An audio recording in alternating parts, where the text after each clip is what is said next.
With these in my jacket, I hurried toward the Greyhound bus station. In the bus station lobby, I looked for signs indicating a colored waiting room, but saw none. I walked up to the ticket counter. When the lady ticket seller saw me, her otherwise attractive face turned sour, violently so. This look was so unexpected and so unprovoked, I was taken aback. "What do ye want?" she snapped. Taking care to pitch my voice to politeness, I asked about the next bus to Hattiesburg. She answered rudely and glared at me with such loathing I knew I was receiving what the Negroes call the hate stare. It was my first experience with it. It is far more than the look of disapproval one occasionally gets. This was so exaggeratedly hateful I would have been amused if I had not been so surprised. I framed the words in my mind. "Pardon me, but have I done something to offend you?" But I realized I had done nothing. My color offended her. "I'd like a one-way ticket to Hattiesburg, please," I said, and placed a $10 bill on the counter. "I can't change that big a bill," she said abruptly, and turned away, as though the matter were closed. I remained at the window, feeling strangely abandoned, but not knowing what else to do. In a while she flew back at me, her face flushed, and fairly shouted, "I told you I can't change that big a bill." "Surely," I said stiffly, "in the entire Greyhound system there must be some means of changing a $10 bill.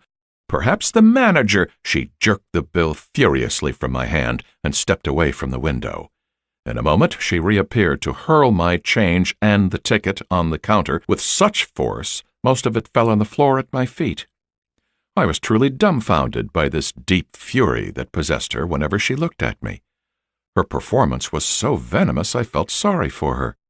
It must have shown in my expression, for her face congested to high pink. She undoubtedly considered it supreme insolence for a Negro to dare to feel sorry for her. I stooped to pick up my change and ticket from the floor.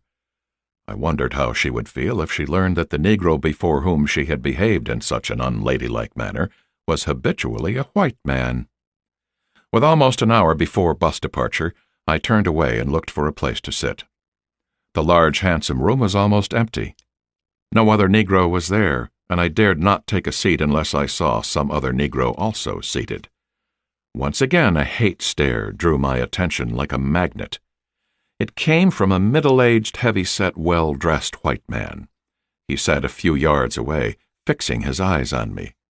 Nothing can describe the withering horror of this.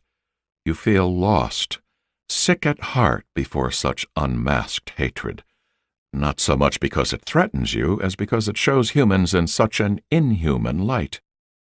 You see a kind of insanity, something so obscene the very obscenity of it, rather than its threat, terrifies you. It was so new I could not take my eyes from the man's face. I felt like saying, "What in God's name are you doing to yourself?" A Negro porter sidled over to me. I glimpsed his white coat and turned to him. His glance met mine and communicated the sorrow, the understanding. "Where am I supposed to go?" I asked him. He touched my arm in that mute and reassuring way of men who share a moment of crisis. "Go outside and around the corner of the building. You'll find the room."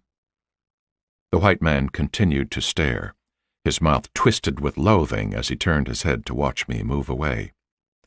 In the colored waiting room, which was not labeled as such but rather as Colored Cafe, presumably because of interstate travel regulations, I took the last empty seat